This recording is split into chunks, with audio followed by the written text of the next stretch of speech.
So there's 7 archetypes. There's the maiden, there's the mother, there's the wild woman or the mystic, the lover, the wise woman or the crone, the huntress, and the queen. Okay, so Mel, I feel like there are going to be 2 types of women watching this podcast. Ones who are like, unlock my feminine force? Yes, I've been waiting for this podcast forever. I want to know how to do this. And others, which I'm kind of in this camp, like, what the hell is feminine force, feminine power, all these words? Like, I don't even know what you're talking about. Is this some woo-woo shit? Right. It sounds like really fluffy if you're in that camp. It sounds like it's this kind of alien foreign place. Like I need to be dancing around a fire and like chanting and like I'm expecting these things. I mean, we can totally do that if we want to do that. And also we don't have to do that. Feminine power is something that exists in all of us, especially in women, but all of us have masculine and feminine energies within us. However, we have all been raised in a patriarchal culture for the last 5,000 years, which is way before any of us can remember, right? So that just means that we have been raised in a way, in a world that really prioritizes masculine values, which means we have naturally seen masculine power, masculine energy as dominant and strong, and feminine power or feminine energy as more weak. It's seen as weak to rest. It's seen as weak to surrender. And so a lot of when we say like, oh, do I have to be dancing around a fire and all of this, it's like, oh, that sounds weak. That doesn't sound like what a strong woman does. Wow. Right? Okay. Because it's the softness, but there's strength in our softness. Okay, so I want to just bring it back a second because I feel like also one of the big learnings that I've had is we're starting to talk about, feminine power. And I feel like, okay, cool, we're going to get to that power bit. But I guess even there's a question of like, what is femininity? Like, what is masculine energy? What is feminine energy? Because even the way you're describing it, I'm like, oh, this is interesting. Like you're saying male, dominant, etc. And like, so can we just go back to like, what are these different energies? Yeah, I mean, the masculine and feminine energies are literally the energies of the universe. It's yin and yang, right? Feminine and masculine. It's sun and moon. It's black and white. It's Father Sky and Mother Earth, right? It's these opposites. It's Shiva and Shakti. So this is not a male and female only thing. These are the energies that exist throughout time and space, throughout the universe, right? So how I like to think of it is if you imagine like a glass of water like we have here, the glass is the masculine, which is the structure, the container. The water inside is the feminine, which is the flow. It's the fluidity. Right? If you imagine the ocean is feminine. The rock that the ocean crashes up against is masculine because it's steady, it's stable, it's strong, it's sturdy, it doesn't move. And if you imagine the male and female genitalia, we have the male, the penis, which is linear. It's like a line, if you look at the shape of it. The female is more round, right? It's an oval, it's a circle. And this is like really representative and symbolic of the energies of masculine and feminine. The masculine energy is a lot more linear and direct, goes in a straight line. Point A to point B, show me the way to go. I'm going to go straight there. The feminine is cyclical by nature, right? We go around, we have seasons. Just through our menstrual cycle, each month we go through all these different seasons of woman, of who we are, of feminine energy. So really to honor our feminine energy is to honor the cycles, the seasons, which our body naturally has and takes us through. So my understanding is it's not fair to say a man only has masculine energy and a woman only has feminine energy. And within all of us, there is balance of masculine and feminine energy. Absolutely. Yes. Talk to me about that. Yes. So like the masculine part of us is the thinker, the doer, the strategizing side of us, the logical side of us, the side of us that wants to do the things and get things done, right? The feminine side of us is the feeler, the emotions, the intuition, the part of us that wants to flow, the part of us that wants to experience life, the part of us that wants to just be in our being. So masculine is more about what we're doing. Feminine is more about who we're being. Ooh, masculine is about what we're doing. Feminine is about what we're being. Right. And if we look at the way that we have really looked at success in the world up till now, we have really idealized success to be demonstrative of what we're doing, right? How much we can get done, how much we're achieving. It's all about productivity. Whereas a feminine model of success is more about who are we being as a person, right? Who are we being? This is so enlightening to me right now, and I'm having all of these things start clicking into place. I do have a question on this, and I also think I'm really good at doing this interview because I feel like I'm where a lot of people are at. Like, I actually am really curious about this because it's not really something I've like dove into all that much. And so I guess one of my questions is, okay, so we have like this masculine part of us, and some of us might have more masculine energy. So I'm just talking about women at this point, might have more masculine energy than feminine energy. And is that why some might be like more direct or favor certain, like if I'm like into more maths and science, how do I have more masculine energy versus if I'm into arts and creativity and that's more feminine energy? I'm curious as like how this is also seen in like how we go through our transition as we're coming into adulthood or industries that we choose. Yeah. So I think one of the traps that women can fall into is they immediately want to label themselves and be hard on themselves and be like, oh my God, I'm way more masculine. Like, I'm definitely more of a masculine woman, right? And this is something that I did as well, because when I started learning about this, I was like, oh my gosh, like I'm more masculine. I definitely like, how do I become more feminine, right? And so I just want to say, like, you don't need to become more or less of anything, right? You are absolutely the way that you are meant to be. We're not necessarily born with more masculine, more feminine. We all have both. It's just, where are we choosing to nurture? Which energy are we choosing to nurture? And which, if we see our feminine energy as weak, we're not going to lean into it more, right? We're going to lean into the more masculine side of us. So yes, if you are a woman listening, you definitely do have feminine energy. You definitely do have feminine traits. It's just maybe you haven't prioritized those. Maybe you haven't leaned into those because maybe you've seen them as weak or soft or not as good as the more masculine ones. That is so interesting. And I wonder if like in some circles as well, it's because that, if you've been around like maybe like some of the school structures, etc., that are maybe even created a lot predominantly by men, etc., like they're leaning this like emphasis on some of those types of behaviors or some of those structures versus like, okay, because it's really interesting actually when you start thinking about it, like what makes you good at school, like the fact that you get grades and do this stuff versus like we don't measure happiness at school, right? Like, or being comfortable with yourself at school, or leaning into, okay, well, I'm actually really not feeling great today, so therefore I'm gonna have like a slower day. Like there's no allowance for that. It's like rigid, it's processed. And I know, don't get me wrong, there's schools that do different, I know that, but like obviously a lot of mainstream schooling, particularly in the UK and US, it's like very like restricted and regimented. Absolutely. So it doesn't even encourage us to nurture it, right? Exactly. Like if we had all been raised with lessons in schools such as emotional intelligence, if we were taught like how to listen to our intuition, how to describe our feelings, then we wouldn't be so results-based logics. We would be able to really listen to ourselves a lot more. So we've discussed like what masculine energy looks like, what feminine energy looks like. This whole podcast we wanted to do with you because, so many of us really like hide away that kind of flow side of us, or focus on the doing versus the being, and that doesn't always lead us to the best feelings, or we might be getting burnout or just generally feeling low self-confidence because we're doing, or we measure our beings on the doings, and therefore that's a vicious circle in itself. So I really want to talk about, first of all, you were talking to me before about female archetypes, and I want to understand like what they are and then how that comes into play between masculine and feminine.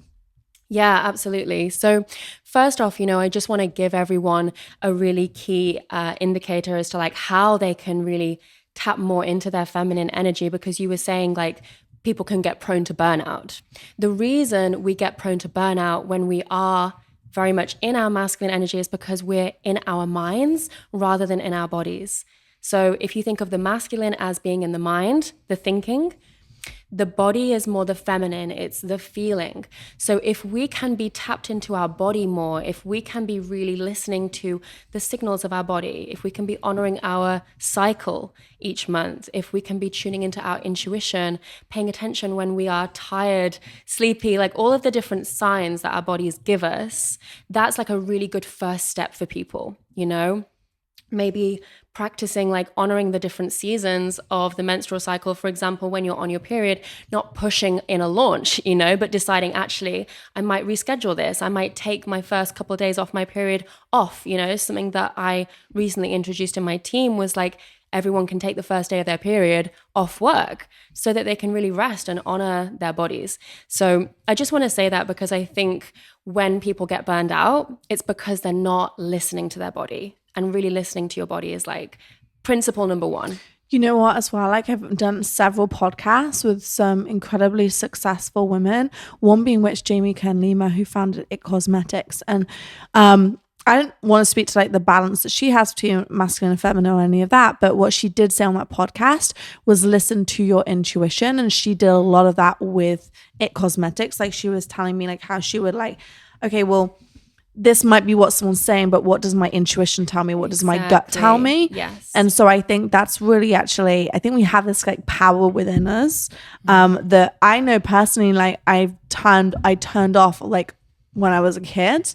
And then now I'm getting more to that point of like, oh, I like check in with myself and listen to like, what does my gut instinct say about this decision we have to make for the business or this person we're hiring or even this relationship, whatever that is. So I think that's really powerful, just reminding all of us that we get to like have that gut instinct. And actually, let's just take that one step further. So before we go into the archetypes, intuition, gut instinct. What does that feel like for people who are in a position where they're like, I don't even know what you guys are talking about. Like, I don't know how to tune into my gut. Like, what does that feel like for a lot of people? Yeah, I think it feels like a quiet knowing from deep within. And I think when we're faced with a decision to make, we often have two roads to take. We have the road that makes the most logical sense, or we have the road that just feels right and we can't describe why and we can't really explain why that is. It just feels right. And sometimes we go into situations that just feel wrong and we don't know why. On paper, everything looks great, but it just doesn't feel right inside of us. That is our intuition. So like just like saying, okay, like not quite sure what, like no, does that mean there's like no rationality to it? Exactly. Yeah. Often it doesn't make sense to the logical mind, but it is a feminine superpower. So it doesn't need to make logical sense. It's just that it's that power. It's that intuitive knowing. And, you know, we can practice like harnessing the power of our intuition every day. We can decide to intuitively eat rather than be on a diet, right? We can intuitively walk out of our apartment onto the street and where do I feel like going?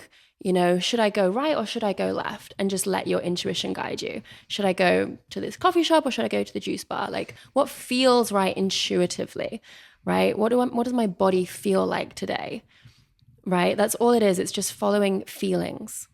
And I think that's actually you just given some really great examples actually of how to start following your feeling with like things that are not actually big decisions, but just like, oh, I'm just going to like do this today. Like I'm not going to plan anything for my day. I'm going to just see how I feel. And I think a lot of people relate. I'm like, oh, I actually can do that. And I do that. On a Sunday, I just follow my feelings versus like have everything planned out and just really leading into that. And maybe like say, asking that question, I'm like, what do I want to do? And then like feeling within you like, oh, it feels like this. So I want to move forwards with that plan. Yeah. And like hiring is a really great example, right? You've got two candidates who both have amazing skill sets. Maybe one has more experience than the other, different backgrounds, but like, what does your intuition say? Your intuition is going to pull you towards one of them and it might not make sense. The other person might have more skills, be more experienced, but you're just like, I don't know why, but this person feels like the right one. My hope is for people listening to this that now they're starting to realize how much they do listen to their intuition sometimes, because I also feel like this comes into play with like friends. Like if your friend brings home like a new guy or like someone into your circle, you're like, there's something not right.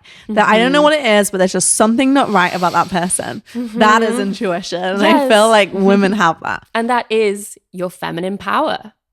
I love it. Okay, so talk about these archetypes, because I think if people understand this, there's 7 archetypes. If people understand that, then like again, we're getting closer to what does it mean to unlock that power. Yeah, so don't want to overwhelm anyone with this information, but it really helped me understand feminine energy a lot more, because I think a lot of people, when they hear the word feminine, especially if they feel like they are not feminine, they conjure up this image in their head of like, oh, I need to be wearing flowy dresses all the time. I need to be dancing on Instagram or around a fire or whatever it might be, right? Oh, I need to be softer or more sensual or whatever it might be. When I discovered the Jungian archetypes, I found it just to be a lot more, just to have a lot more nuance and a lot more layers to feminine energy. So this is from the Jungian psychology principle. So there's 7 archetypes. And these archetypes are like a blueprint in the collective unconscious. So it's like deeply embedded in our psyche, these different spirits of feminine energy. And there's also male, masculine archetypes as well, but we're going to just focus on the feminine today. So there's the maiden, there's the mother, there's the wild woman or the mystic, the lover, the wise woman or the crone, the huntress, and the queen. Okay. So if you can kind of, as you hear me say these archetypes, everyone can kind of feel into the characteristics of each of those. But I can go deeper into those if you would like me to. I would love you to. So just repeat them. We've got the maiden. because I want to just like, we're going to say them again and just feel like already, okay, which one am I gravitating to? And then let's go down to them as well. I'll describe them, So you've got the maiden, the mother, the wild woman, the lover, the wise woman, the huntress, and the queen. Okay, so the maiden, we start there? Yes, let's start with the maiden. So the maiden is youthful, she's playful, she's innocent, she has vitality, she's very much like fresh and young and ready, like wants to socialize. She's like this playful energy, right? But she's also quite innocent. The shadow of the maiden, and there's a shadow side to all of the archetypes. The shadow of the maiden is she can be very dependent. She can be naive. And if you imagine like the damsel in distress character, she's kind of looking for a savior. She's waiting for someone to come along and make everything better, right? Like Sleeping Beauty, Cinderella, these Disney princesses. This woman might be the type of woman that's like looking maybe for a partner that's going to solve her problems. Exactly. Or a coach or a business mentor, right? We can relate all of these back to entrepreneurship as well. So maiden is like seeing the world through rose-tinted glasses a little bit. Okay. Is this also the type of person that puts other people on pedestals a lot? Yes. Okay. So they're like, okay, well, this person, like over there, that business journey looks easier than that. And if I was just doing that, that would be easier. If only I was there, then everything would be better. Then my world would change. I also love that we're relating this to business as well. Yes. Like I'm like, okay, this is like really good. So, okay, that person is like all about the coaches. Someone else is going to answer me, or vice versa. The grass is green over there. And so, okay, she hasn't discovered her true power yet. Okay. So she's putting her power elsewhere. Okay. So that's the maiden. Yes. Then we've got the mother. Yes. The mother is, it's the mother, right? So nurturing, caring, loving, huge heart, giving, connected to nature, her body. The shadow side of the mother, overgiving, feeling lack of appreciation. Putting others' needs before her own, neglecting herself along the way, right? And so the shadow side of the mother can also be, when a mom cares so much that it can become controlling. Got it. Right? So if we lead this back to business, entrepreneurship, the shadow of the mother, like the mother in entrepreneurship can be, cares so much, has such a huge heart, wants to take care of everyone, really incredible to her clients, but can be overgiving and then puts herself last. Interesting. So this is like the type of person that maybe is like the CEO or business owner that helps out so much that actually it stops the people in the team really learning the lessons that they need to learn. Yeah. So maybe they're like, they're not actually being given that accountability or the able to hold their role properly because she's like always diving in to support. Yeah, it's like too much hand holding. It's like a mother has to tie her child's shoelaces up to a point where she says, now you have to do it by yourself. I've taught you in as many times. Now you just go and do it on your own. So okay. if you are attracting a lot of clients into your business who you are needing to hold their hand a lot, it's probably because you have a lot of that mother energy, right? And actually you could do to kind of pull back from that, and that will empower them to really step up for themselves. Okay. The wild woman. Yeah. So the wild woman is also known as the mystic. So the wild woman is like the rebel. She's like the one that's kind of dancing to the beat of her own drum, making up her own rules, not going to follow anyone else's way of doing things. It's also known as the mystic. So very connected spiritually, very tapped into her intuition. And she's just a freedom seeker, right? So these are the digital nomads. These are the entrepreneurs that are just like winging it, flying by the seat of their pants. But the shadow side of that can be like unable sometimes to commit to one thing, one place, one project, flitting all over the place. I can already tell you which entrepreneurs are falling into which bucket. The maiden is like the type of person that they keep saying they're going to start a business, but they're waiting for something to like, they're blaming factors around them of why they haven't started it because nothing's been fully perfect, or they keep kind of starting it, but not really committing to any of them. The mother is the type of woman who has a business that she cannot leave because it's so dependent on her and she's created it that way. So it's like, okay, I'm going to surround myself. I'm going to make sure everyone needs me in a way because I want to mother them, but then the business can't survive without her. And then the wild woman is like you said, that digital nomad, probably the person who just wants to be more freelancing, doesn't really want any responsibilities, wants to like flit around. Okay, this is super cool. This is very cool, Mel. Yeah, okay. So we can see how they all relate to business and they all obviously play a huge role in our relationships as well. You know, we can see that like we might have been in the maiden when it comes to relationships, like waiting for a guy or a girl to come along and save us. We might have been the mother role in our relationship, like over mothering our partner, right? So they all show up in relationships, they show up in business, in work, all over the place. I mean, when you start learning about these archetypes, you really spot them.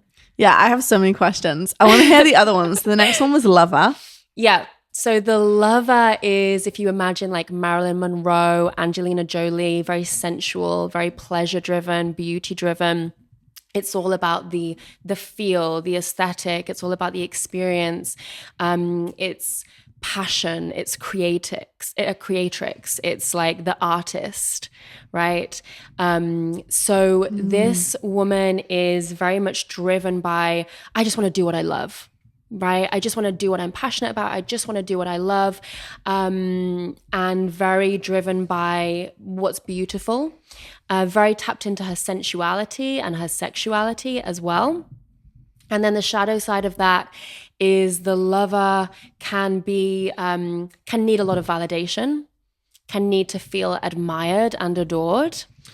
Ooh, okay. So they might have like significant, Tony Robbins talks about significance being really high. Do they want to like, they're maybe having like false metrics in what they're doing? It's all about the audience that sees me this way. Exactly. Like, I need to be seen. I need to be adored. You know, if this is, you know, the lover is very embodied in her sensuality and sexuality. She may lean into this a little too much, right? She may lean into it to gain power and control. Okay. So we can see this in relationships. The shadow of the lover is the seductress, right? Right. And then the wise woman? The wise woman is also known as the crone or the teacher. So this is the woman that's just so dedicated to growth and education and learning. She's all about like her healing and her growth. She is often in the teacher role. She's often a mentor to maidens on the journey. And then the shadow of the wise woman can be the hermit. So she can kind of lock herself away. She can be quite isolated from the world because she doesn't really care so much about being out in the world and socializing. She'd rather just kind of hide away, read her books, study, grow, do her inner work. Yeah. Okay, I'm seeing some things come out here as well. I'm like, okay, I could be a bit of that. I could be a bit of this one. Okay. The Huntress. Yep. So the Huntress is, I always imagine Wonder Woman for the Huntress, right? So if you imagine the Huntress, it's like she's got the bow and the arrow and she's firing. Like she knows where she's going. She knows what she's aiming at. So she's the high achiever. She's a very ambitious woman. She's like goal driven. Goal driven, exactly. Probably a lot of listeners have a lot of Huntress energy, right? Because they're ambitious. They have their goals. They know where they're going. They're natural leaders. They're very independent. They are the activists of the world. They are the feminists of the world. You know, they're making a change. They want to create a new world. They're the revolutionaries. The shadow side of the Huntress can be the hustler, right? Prone to burnout, not able to ask for help, too independent for their own good, unable to open their heart, can be afraid of intimacy, letting others in, letting others take the lead, losing control. You know, control can be a big piece for the Huntress archetype. So, yeah, that's the Huntress. Why is she saying all these things about me?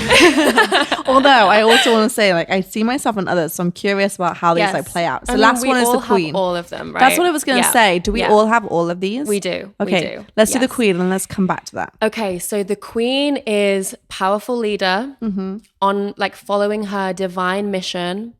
Her purpose is to be of service to the people, but she truly knows her worth. She has great boundaries. She is confident. She is fully embodied in her sovereignty. So she is, she's a natural leader, but unlike the Huntress, she's not going to burn herself out. She knows that she needs a team. She knows that she needs guides and mentors to fulfill her mission. So the Queen what is the shadow side? The shadow of the Queen can be the tyrant or the diva. So it's all about me. I'm superior. You know, kind of lacking that humility and relatability, can talk down to people, ordering people around, kind of entitlement. So we already know these characters. When I speak this, it's like, oh yeah, I know that, right? It's like the good queen versus like the ice queen. Yeah. So the Queen is a really good archetype for entrepreneurship and leadership because it invites us to practice heart-centered leadership. It invites us to really own our power and know our self-worth. And it reminds us that we can't do this alone. A queen is not trying to do everything by herself, right? She has a team around her. She has guides, mentors. She's able to sit on her throne rather than being on the front lines of the battlefield. So this is why, like with my clients that I work with on leadership coaching, we have a mastermind called The Queendom because it's about stepping into your queen archetype. Interesting. Okay, so with these 7 archetypes then, so I know a lot of people listening be like, oh my goodness, that is me to a T. And then you say another one, they're like, but I have bits of those. Like, so is it that we tend to embody one thing? Is it we intend to embody like 3 of them or percentages and some, or we have all of them within us? Like, I'm just really curious as to like how this plays out. Like, you know, we talk about the Enneagram a lot. Like, I know that I'm a 3, but then I also have a follow-up of a 7 and an 8. You know, like I'm an achiever and then I have some enthusiast in me and then a challenger. So I know I have like, those are my top 3. And so is it like that where most people have like top 2, like 3 archetypes that they really embody? Because like, you know, I don't really relate to the maiden and I don't really relate too much to the lover either. So I'm like curious as to, or the wild woman. I think I'm more like mother, wise woman, huntress, queen. I think I embody those ones more. I feel you have a lot of queen. Thanks, Han. Yeah. I'm going to take that as a compliment. Definitely. But yeah, I mean, I developed a report that you can do on my website, which is like shows you what your dominant archetypes are. So it will say like you are 40% mother, 10% lover, 10% queen, whatever it might be, right? But as we do the work and as we start to heal these different archetypes and start to lean in more to certain archetypes, and I can talk about that as well, and we start to heal the shadow and bring that into the light, we can start to shift, right? So a lot of people are very heavily in the maiden, right? And they can start to unpack that. They can start to do the work around it, and they can, if they desire to be more in their lover or be more in their queen, then they can make those shifts, you know. And I see this in my clients. They'll take the quiz and then like 3 months later they'll do it again and it's completely shifted for them. Because they're aware of some of the things that they want to shift as well, I'm guessing. Yeah. So how does the masculine and feminine energy conversation come into these archetypes? As part of these, like they do have masculine energy within all of them. Like just trying to see how that earlier conversation translates into this. Yeah. So this is just like different aspects to understand the feminine, right? So someone might believe that they are not feminine because they don't see themselves as, they might have seen feminine energy as the wild woman, but now they can go, oh, I do have feminine energy. I'm just more in the huntress, which is still feminine. It's just a different aspect of feminine energy, right? They can kind of start to recognize where they are as opposed to think that feminine energy is something foreign. So I guess the thing is like there's no right or wrong of any of these. You're going to lean into whichever one is your most, inherent, I guess. And if you want to change certain things in your life, you can lean into others if what your results that you're currently seeing. I don't want to be results in like a success metric, but is in the sense of like how you're being, I guess, which is what we were talking about earlier, like how you're feeling, how you're being, you get to explore changing some of those. Is that right? Is that fair to definitely. say? Like even just acknowledging and identifying which of these archetypes we might have suppressed along the way. Why do we think things like some of them have been suppressed? Are there ones that you see more suppressed than others, and like the women that you come across?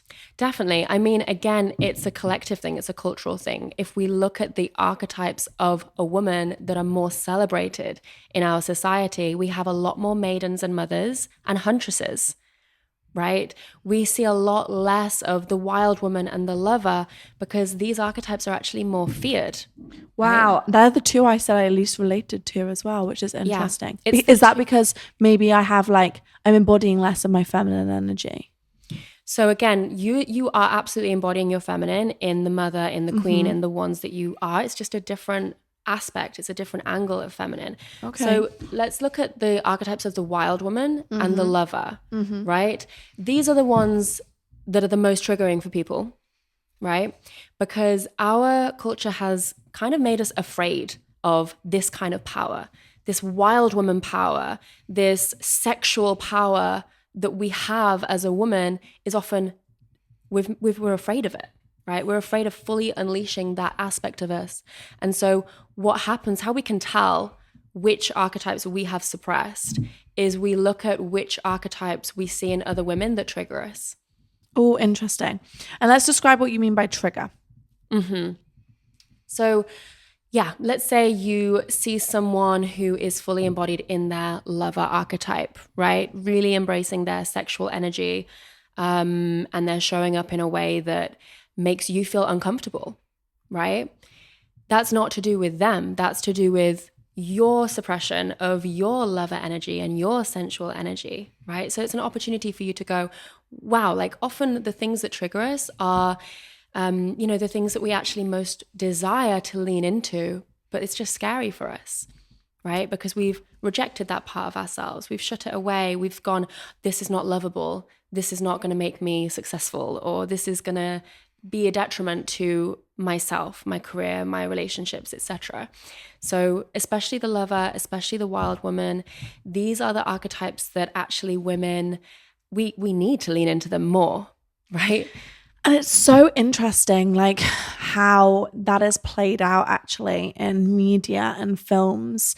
And like you're saying that, a lot of it is, been taught, maybe is perhaps the right word. That's like, that is, like if you're a lover archetype and you embody that sexuality and sensuality, you're a slut, you're a hoe, like all these things. But the reality is you're less easy to control.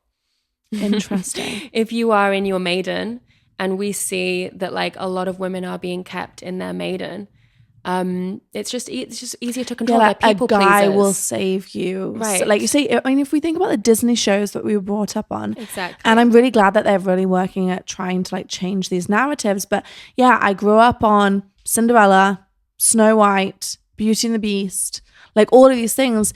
All of the female narratives, they were being saved by a guy, or they were searching for a male person who was solving their issues. Exactly. And we've been taught that like a woman that has her boundaries and knows what she wants is a bitch.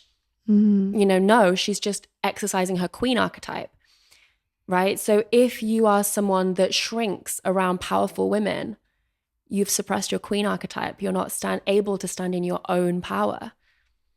That is so interesting. And I feel like, what you were saying by being triggered by as well. Like I would love for like everyone to like listening to this is like, oh, well, next time you are around someone that triggers you versus like having that emotion that it's like they are the bad person or they have created this feeling for you, like really sit in that and be like, oh, why do I feel like this? What about this situation has caused me to feel X, Y, and Z? And I think that's really powerful because there's been a common theme recently on this podcast that I've had these conversations, and I had one with Payal as well the other week, and it was like really taking responsibility for your own emotions. And I think Natty and I get asked a lot about our relationship and like why it's been successful, and that's one of our main answers is like we take responsibility for our emotions.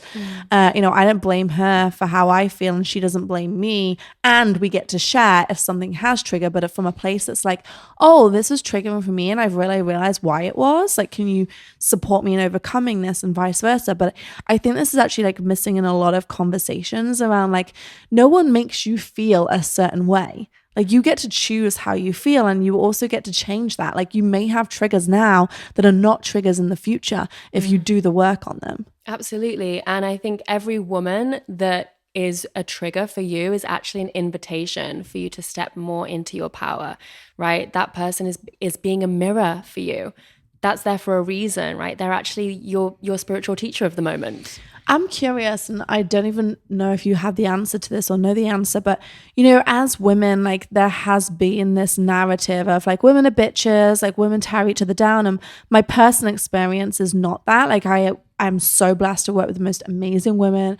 I've always like felt uplifted by women, had really, really good relationships. But I wonder where that comes from and whether that actually is a narrative that we have been sold and therefore it's like a self-perpetuating circle, or if it's like is experience with men, like do men trigger each other like this too, like I'm just wondering, like we're saying the triggers, like is it because we have these narratives in media, the wild woman, the lover, and the maiden, like these are all archetypes to be feared or to worry about, and that is seen in media. And so does that mean that more women are triggered by these archetypes? And I guess what I'm getting at is like with the male archetypes, I'm wondering if those same triggers like really exist, or whether it's easier for men to be more imbalanced because they're not necessarily fed the same stories. But they're probably fed their own. I think I'm just having an outward conversation here, Well, a couple of things come to mind. So the first thing is the sisterhood wound, right? So women are naturally part of our feminine power is we're really good at building community.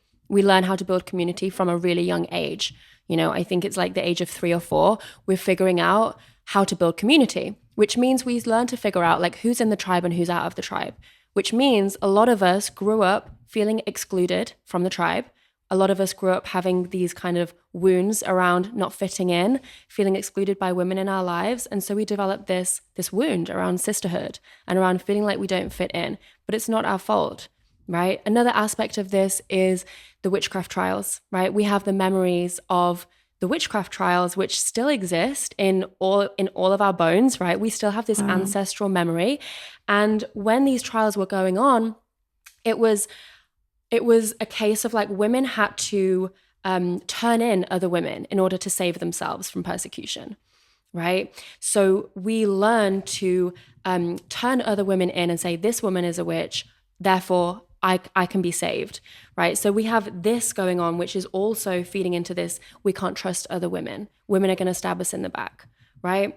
But in my experience, when a woman actually becomes aware of herself and when a woman does the work to actually heal and love herself, and she stops being so judgmental and self-critical of herself, then she can actually extend that love to other women. If a woman is constantly beating herself up, constantly judging herself, her biggest, worst enemy, that then reflects onto the women in her life as well. So really the best thing we can do as a human, right? Not just as a woman, is to just do the work, on ourselves, to become self-aware, to take responsibility, to show up in our relationships as the best person we can, in our friendships, being the kind of friend that we would like to attract, right? But it's really like, to me, it's all about self-love, right? When I started really loving myself, I didn't need to gossip. I didn't look at other women and feel threatened as much, because I was like, I love me. I appreciate my unique qualities. So I think, yes, there is a sisterhood wound that is unconscious, but when we do the work around it and we actually unpack that, we can show up as a great sister. And that's why now people like you and I, we have attracted amazing sisterhoods, amazing female friendships, because these women are women who are doing the work. Yeah, I actually think that's a really good point as well, because I think there can be like, I guess it comes down to that maiden sometimes, like, oh, it's okay for them to have these female friendships, or that doesn't happen for me. But I've said a few times on the podcast too, I think the biggest like change, that if you want these things, you embody the person that has those friendships, or you treat your friends how you want to be treated. So if you don't want your friends gossiping about you, or if you are feeling like your friends don't go above and beyond for you, then lead by example, like go above and beyond, don't gossip, do those things. And I start thinking, like, if you start changing how you behave, it either means that people just naturally like select themselves out of your friendship groups, or it means that you really like level up to where you want them to be and where you want to be too. Absolutely. And, you know, most of the time it's going to be the first one, because we attract what we are, right? So when we start embodying that, we start attracting people who also are a match for that. And that's why when you are someone who's showing up in your heart, doing the work, you're naturally going to attract incredible friendships, incredible women, and you're not going to have that bitchy, judgy, gossipy energy around. It's a thing of the past. So I want to talk around like unlocking your feminine power in terms of business. So you've spoke about how you teach a lot of people to embody their queen, but like for those listening who are like, well, okay, I'm hearing now, I've learned about archetypes. Amazing. I didn't know this really existed. And I understand like what my powers are, or maybe what my shadow selves are, but really like how do I move forwards? Like, how do I, listen to my intuition more? How do I become more queen or less, whatever that they feel like they're really embodying? Like, what are like some next steps or next actions that they can take? Yeah. I mean, on one hand, it depends on which archetype you see yourself in, right? If you see yourself in the maiden a lot, you maybe have a lot of people-pleasing energy, you're maybe kind of giving your power away, then a step for you would be to kind of take a step back and really like go, wow, like what would the queen side of me do, right? How can I step more into my power? How can I take on more responsibility and pave my own way rather than putting my power in someone else's hands? Right? If you're seeing yourself a lot in the mother, which is like overgiving, neglecting yourself, maybe you can lean more into the lover, which is like deep self-care, pleasure, taking deep care of yourself, like following passions more. If you desire to lean more into the queen archetype, that would look like setting more boundaries in place. Right? It might look like raising your prices. It might look like having a lot more spaciousness in your calendar so that you can actually take a step back from doing so much and actually doing less so that you can prioritize your being, your embodiment.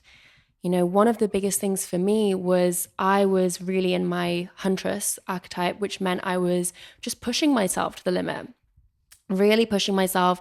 I would set insane amounts of goals for 1 year. And when I actually decided to lean back and rest a little, I actually looked at those goals and I was like, actually, those are more 3-year goals, but I'm trying to cram them into 1 year because I'm trying to prove myself. I'm trying to push myself. But actually, a more loving approach would be to allow these goals to have a longer time frame, to allow myself more spaciousness, to allow myself to lean back and actually ask for more help rather than try and do everything myself. And so for me, that just like ability to just take my foot off the gas a little bit more allowed me to really just soften and be able to take in the more important things in life. I think when we're really in the Huntress, our whole world becomes our work and our mission. And sometimes that means we can neglect relationships, family, friendships, health. And so I think for me, one of those things was really deciding to have a more balanced life by not going like 100% all in, push, push, push. I love you talking about that balanced life. And also, I think a lot of women listening to this will be like, oh, damn, she's right. I've done these goals. They're so big. And it kind of like, do you think sometimes like we can like force ourselves into archetypes? You know, like by setting that 3-year goal, like if you're not aware that it kind of forces you to be a huntress. Or like if you are, let's say, the wild woman and you have that life that's, you know, like, oh, well, I'm not committing to these things. Like I want to travel. I want to do these things. Like it encouraged more of that side in you. Yeah. Like, do you think it's like fair to say that depending on like the environment that you can create for yourself and like being intentional about that, you can then it'll bring out certain archetypes within you more. Yeah, definitely. Absolutely. And I think, you know, each of these archetypes play a really important role, right? And we can play with this and we can lean into different ones when it feels most beneficial for us. For example, if you have a launch coming up, you might be like, right, I really want to tap into my huntress this week, right? Because I have this goal, I'm going to go for it. Then when you are nurturing your clients, it's like, okay, actually the mother energy is really important now because I need to take care of my clients and really nurture this community that I've built, right? It might be that you're in a season of your business where it's going to really help you to be more in your wise woman energy, where you want to be focused on studying or teaching or just doing your own personal growth. I love that. I want to talk about your journey a little bit more as well, like in the sense of like how did you and why did you discover these archetypes? I want to hear about that because I also think that's really interesting. And I'm a really big believer in like, if people are listening to this episode, it's either because they always listen to them, thank you very much, or second of all, they've seen it on social or they've seen it on YouTube and they're like, hang on a minute, the title of this has caught their attention. And so they're looking for something. They're like looking to find out about their feminine power and like what that means. So I'm curious what that journey was for you. Yeah, so I remember exactly where I was living. I was in London and I was like pushing forward, growing my business, was I think like around the, you know, mid 6 figures mark. And I was like, really want to get to 7 figures. And I was like, go, go, go, coffee all the time, business, constant business podcasts in my ear. And I was just constantly on, right? There was no rest. And what I started to notice was every time I was catching up with someone and they said, how are you? I was always responding with overwhelmed, busy, stressed. And I was like, oh, this is not the reality that I actually want to create. And I noticed that I had this story in my head of once I hit my goals, once I get to 7 figures, then I'll no longer be stressed. Then I'll no longer be overwhelmed. And what I started to notice and realize in myself was the more I would hit these goals, I would make these big achievements, and I was still overwhelmed and still stressed and still just constantly busy. And so I started really thinking, wow, like if I was to hit 7 figures, I would actually not be happy. I would still be busy, overwhelmed, and stressed. And so when I discovered the conversation around masculine and feminine energy, it felt like it just really unlocked something in me. It felt like my body was starting to just hit its limit and was like really calling out for me to rest, for me to honor my body more, for me to not be just constantly running on adrenaline and stress and constantly pushing towards these goals. And I started really asking myself, like, who am I doing this for? You know, what am I trying to prove here? Why do I find it so hard to just take a day off? Why do I find it so challenging to not be just constantly pushing forward? And my relationship was starting to suffer because I was in my masculine energy a lot of the time and he was also in his masculine energy, and it was like these 2 masculine energies together like butting heads. And so I started to dive deep into this feminine archetype work, and I realized that I had a lot of huntress energy, but I was in like the shadow of that. And the shadow of the huntress can be, you know, you hit all these goals and they don't actually make you happy. They kind of lose their meaning because you've lost touch with enjoying your life. Everything has become about the goals. And so for me, like, I started really slowing down, learning to honor my body, learning to honor the seasons and the cycles of my body.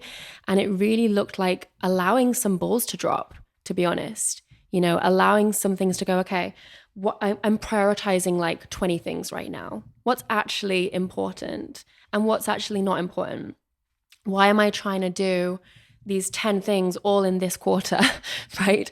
What can actually just be like shelved or pushed back?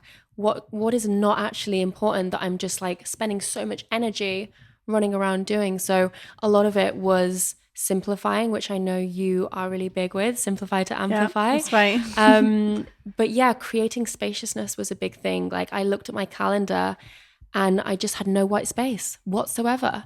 And I was like, no wonder I'm constantly on the edge of burnout. I mean, I would do launches, and at the end of that launch, I would feel like I need to pick myself off the floor with a spatula. I was exhausted. And so I just started creating a lot more spaciousness in the business, a lot more rest time, a lot more time for me to just be myself, be in my creative energy, get inspired. And what was like the result of that in many ways?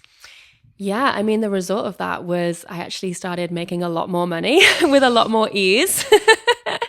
So yeah, when I did hit 7 figures, I was like extraordinarily relaxed. And that is the thing. Like, I think that is one of the biggest misconceptions. I think we are sold this narrative that to become successful, you have to, and I'm putting that in quotation marks, because I also think the narrative has defined what success is, and we get to rewrite that. But I think like the traditional, oh, I'm successful is like hustle, work hard, burn the midnight oil, get up at 5 a.m., work out, be all these things to everyone. And actually the narrative to be successful is money doesn't make you successful. That's not what it is. It's not about the doing. It's about how you're being and how you're feeling. And I've actually, like, when Tony Robbins came on the podcast, he shared this and he was like, there is a reason why I end up working with these billionaires who are miserable, Danielle. He was like, they are absolutely miserable. And yet they are successful on paper. It's because they didn't define what success meant to them in the first place. And I think that's like, I'm so lucky because I get to have the most amazing conversations in this podcast, which makes me always reflect on my life. And another one that like Payal was saying with the goal setting was like, don't just go into your goals, but say the words that you want to feel this year. Exactly. Like, do you want to feel excited? Do you want to feel created? Do you want to feel peace? Do you want to feel like clarity? Like, what are those things that you actually want to create? Because success isn't about the thing, it's about the feeling. And like, I think that's like one of the biggest realizations that I've had on this journey. And then when you feel right, you feel like you have energy. You feel like, when you have conversations, you can leave someone leaving their life a little bit better. You've brought happiness to them because you've shown up in a good way. And that then has its own spiral effect around what you go on to create. And I think like sometimes we get this, and including myself, like we get this wrong. Sometimes it's like, okay, to achieve, to make money, I have to hustle. It has to be hard. Like, and don't get me wrong, owning a business is hard. Starting a business is hard. Climbing your career is hard. I'm not saying it's not. And you also get to like draw the line and the boundaries and like what is hard and what feels good and what doesn't feel good. And I think it's really interesting when you do that I hear so many of these situations where then someone's business actually does take off or their career does take off because they actually start embodying and feeling so different. And then that is perceived by other people. Absolutely. And I think we need to remember that when we work on ourselves and do our own personal healing work and our spiritual work, our business naturally evolves and expands and grows from that. But if we put everything into our business and we neglect ourselves, we don't grow from that. Yeah. We neglect ourselves. We come up against issues in our life that we wish we'd dealt with sooner. So the answer is always to look within, right? Yeah. To do the work. I have 2 quotes that I say a lot is you're only going to be as successful as you're mentally and physically capable of being. And I mean that in the sense that like health is wealth. So if you don't have that, you really never going to feel successful because it's so, so important. And like, mentally, like I do think that building a business or doing your career is 80% mindset and 20% skill, because without the mindset of working on yourself and understanding your own emotions and really getting to know yourself, like I don't think you can get to where you want to go. Like there has to be this self-awareness around like, oh, this works for me.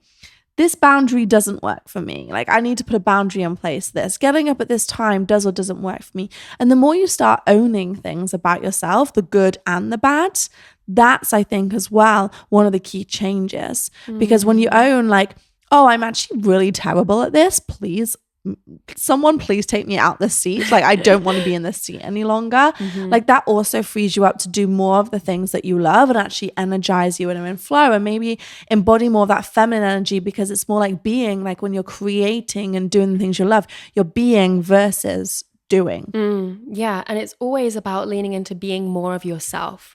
The more you get to know yourself, the more you can really understand, like, this is my strength. This is where I'm in my zone of genius. This is where I'm going to create the best work.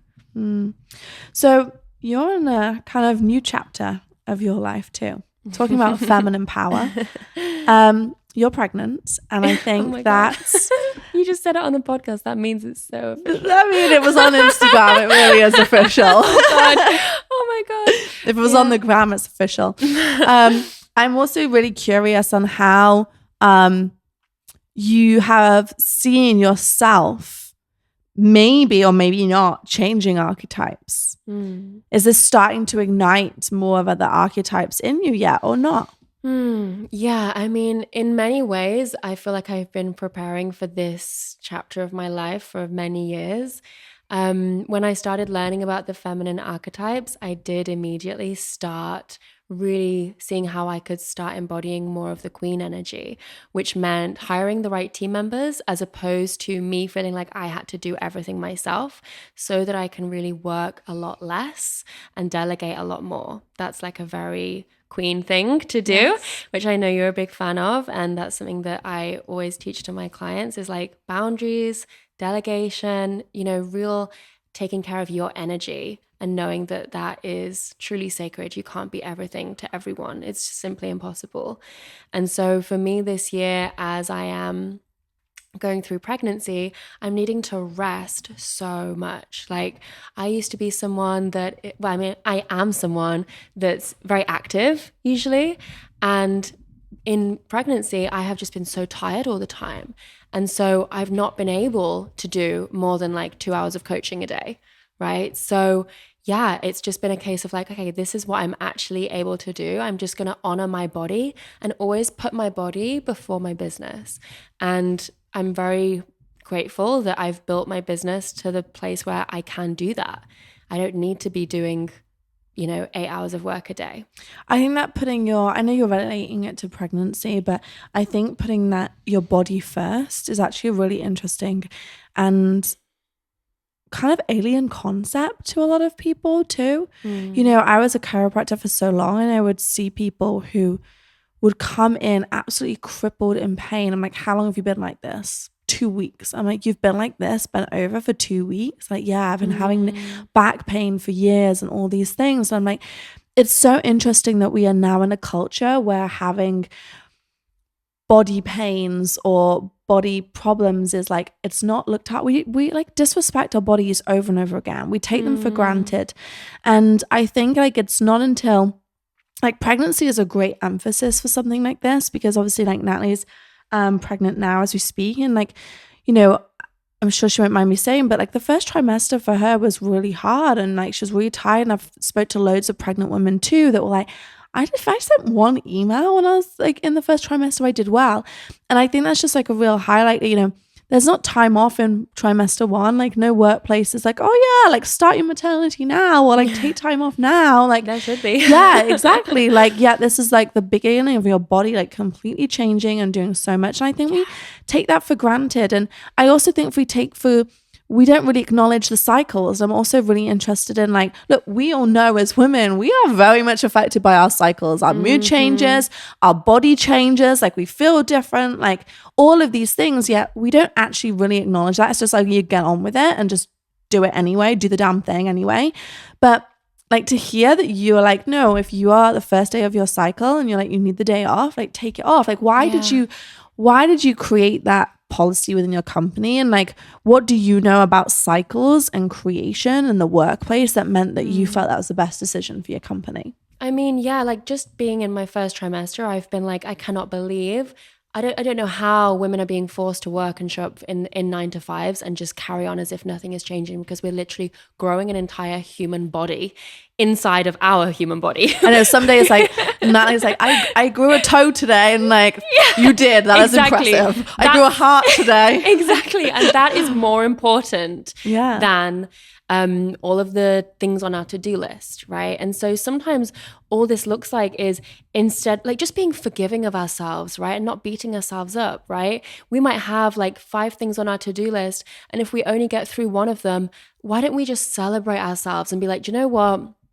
It's day 1 of my period, or, you know, I'm not feeling my best today. I'm really tired. So I'm actually pretty happy with that. Rather than like, oh my God, I cannot believe I only did one thing on my to-do list, right? It's all about how we talk to ourselves. So I think if women can get in the habit of celebrating themselves for every little thing, instead of it always feeling like not enough, that's a really good starting point, you know? Like really honoring our bodies and honoring our cycles can really just look like not expecting too much of ourselves all the time. In our menstrual cycle, we go through 4 of the female archetypes. We go through the maiden, which is like the first week after our period, and we have a lot of energy. We go through the mother next, which is the second week, which is when our ovulation time is. So that's when we're the most fertile. That's when we're in the mother energy. Then we go into the wild woman, which is when we are wild, when we are, as we would commonly know it as PMS, when we're like a lot more, can be a lot more irritable, triggered, unfiltered. Right? And then we'll go into the crone or the wise woman during our period, which is often when we want to be a hermit. We want to be more internal. And so the first 2 weeks of our cycle, the maiden and the mother, are a lot more outward. They're a lot more external. We can actually accomplish a lot more in those first 2 weeks of our cycle than we can the second 2 weeks of our cycle. So even just knowing that can help us go, okay, if I'm doing like the biggest launch of the year, maybe I'm going to make sure that I do it when I'm ovulating and not when I'm on my period, because I know that I'm going to have a lot more energy. This is like, I feel like, I hope people are listening to this going like, oh my God, she is so right. Some people might be listening to this going, I know this, but I actually hadn't heard it explained that way before. And now I'm like literally relating. Like, I was going to say this is TMI, but it's really not, because this podcast is like, we share everything. But yeah, like for sure, like right now, I feel like I have so much energy. I'm getting so much done. Even like my confidence. So I'm like week 1. So I'm like my confidence, I'm doing more, like everything's getting done. I'm like, wow, I'm crushing it. But like last week, I was like, oh, I'm really not great at this. So like, it's great. You're doing these podcasts in a good time for you, this right? Is when we're going to record. Whereas like if you were to try and be doing podcasts when you are like on your period or in the week before, you'd probably be finding it harder to come up with the words. You wouldn't really want to be as talkative, as sociable, because your body's telling you to rest and go inwards. So that's the time for like journaling, self-reflection. You know what? I had not realized this coming into this podcast, but what I think now is unlocking your feminine power for me is really understanding yourself. Understanding that your body is a season. It has a cycle. At some points it feels this, at other points it feels this, and that goes with your mind too. And it's okay that we have PMS, and it's okay that we'll have times when we want to be a hermit, and it's okay that we have times when we are extrovert and want to be out there.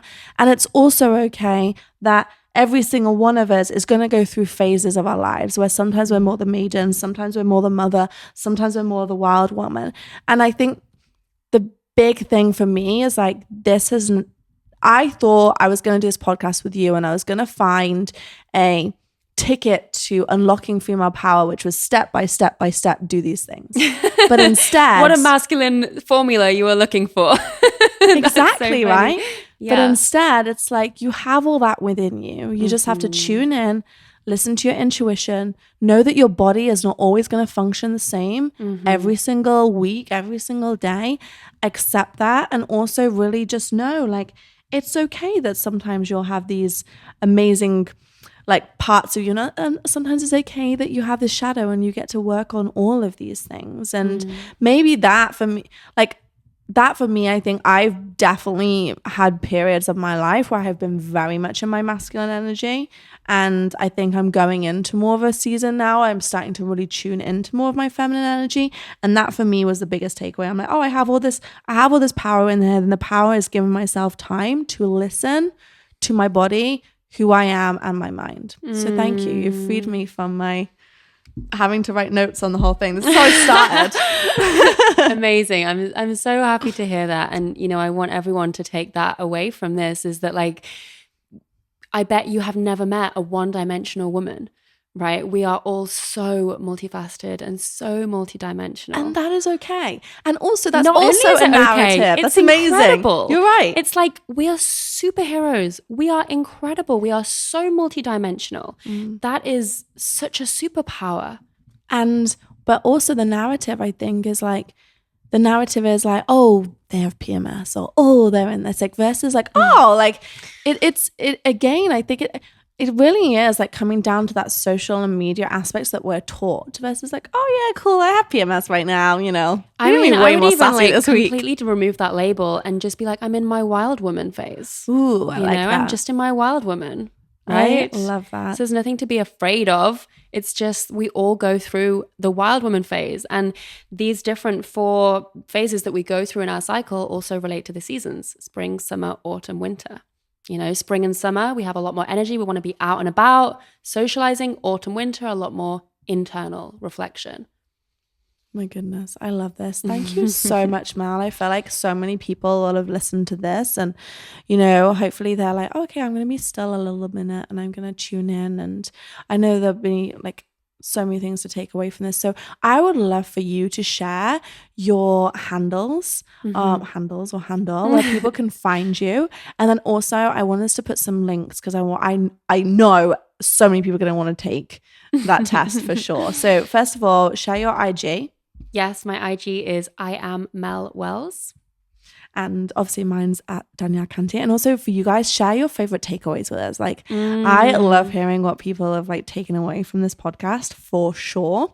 And then also we're going to put some links in the descriptions and the show notes, all those places on like where they can find more information about you, where they can take the test, all the things. Amazing. If you love this podcast, I'm also going to do a link to the Tony Robbins episode that we did, which is all about how to define success. So I think if you've related to a lot of the conversations that we had in here today, that's going to be a great one for you to listen to. So thank you so much. And if you're not already, follow Mel, because she is very inspirational to follow. You're like a very, like, I don't know, I enjoy watching your stories. You do a great job around giving so many different like aspects of your life and like the dimensions. And I think a lot of women perhaps who have been very much in their masculine will definitely maybe initially watch your stories and be like, oh, hang on a minute, like this is new. This is not maybe who I normally would follow, but I would really encourage them to watch your stories, particularly as you go on this new journey as well, which I think is going to be opening up another side of you, which I'm excited to see. Thank you so much, Danielle. I love and appreciate you so much. And thank you for coming on. Thank you.